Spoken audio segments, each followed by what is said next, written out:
technology is one thing, but how people are going to use that technology, the unexpected benefits of those technologies are things that sometimes you can't foresee. As we work with a number of organisations who've deployed these new digital transformation technologies, we can take the learnings from those customers and help future CIOs and the current CIOs we're talking to articulate the value of those to the business and perhaps help them find some budget to do these things. Simon, so we've spoken a lot about the challenges for CIOs.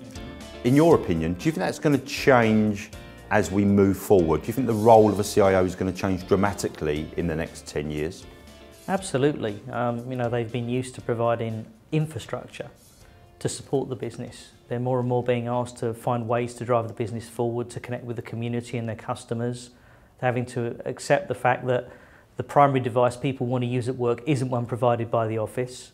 The applications people want to use are either in the cloud, which means it's not in the data center, or it's something the individual has chosen to use by themselves. So, their world's changing dramatically from an enforcement perspective to an enabling perspective.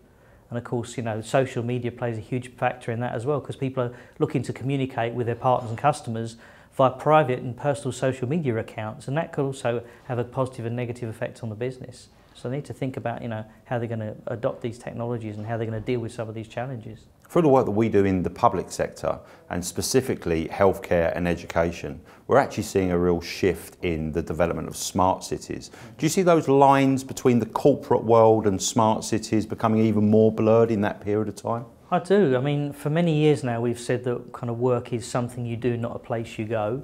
And I think that's never been as true as it is today. We spend far more time working outside of the office than we do working inside of the office.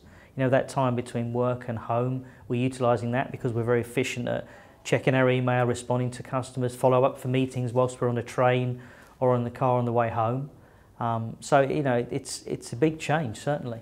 So I come from a digital workspace background. And I've seen a lot of the employees that we've worked with in the past become frustrated because technology hasn't necessarily delivered upon the output that was originally described. How are we going to inspire employees to now feel like this is going to be different with this digital transformation wave, unlike previous? Yeah, I think you're right. I think sometimes, as an employee, you see a different technology as being, okay, so the CIO has been sold something, it's now something they've implemented within the business and we've all kind of just got to deal with it. I think the technologies that are going to help are those that immediately benefit the employee, things that aren't hard to pick up, things that have immediate benefits. I'll just give you one example of that. We've seen in a digital transformation how a simple thing like putting a sign on the outside of a meeting room that says who's in that meeting, when it starts and when it finishes, can have a dramatic impact on not only the productivity of the individuals within that particular meeting, but also in terms of the way they conduct themselves on a daily basis.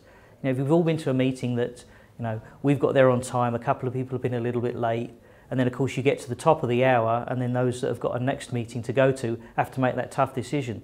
Do I carry on with the current meeting because somebody else was late, or do I break it here and go off to my next meeting and potentially miss the end of a more important kind of closing actions from the first one?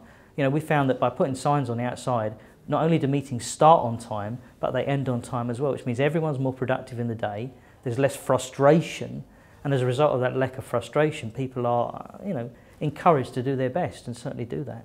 So what you're articulating there is a much more connected world from different technology silos becoming more cross-architectural.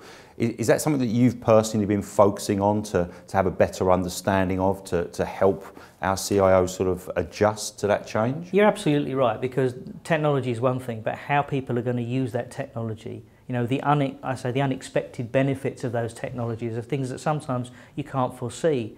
As we work with a number of organisations who've deployed these new digital transformation technologies, we can take the learnings from those customers and help future CIOs and the current CIOs we're talking to articulate the value of those to the business and perhaps help them find some budget to do these things. So it sounds like adoption and practices post-sale are really, really important to making sure that these practices are executed upon. Absolutely. A technology that you implement that people don't use is a waste of money.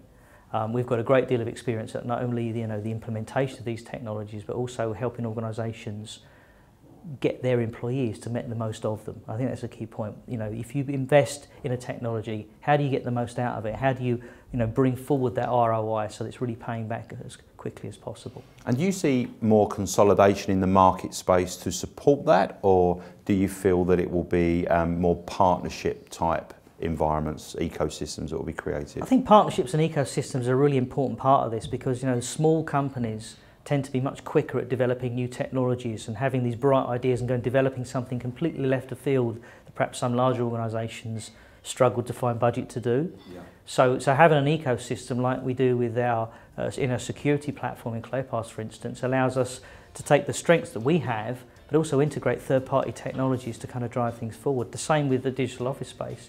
Some of the partners we work with, such as Robin and Team, for instance, enable us to deliver new technologies, new solutions to the customer much more quickly than if we'd had to develop it all on our own.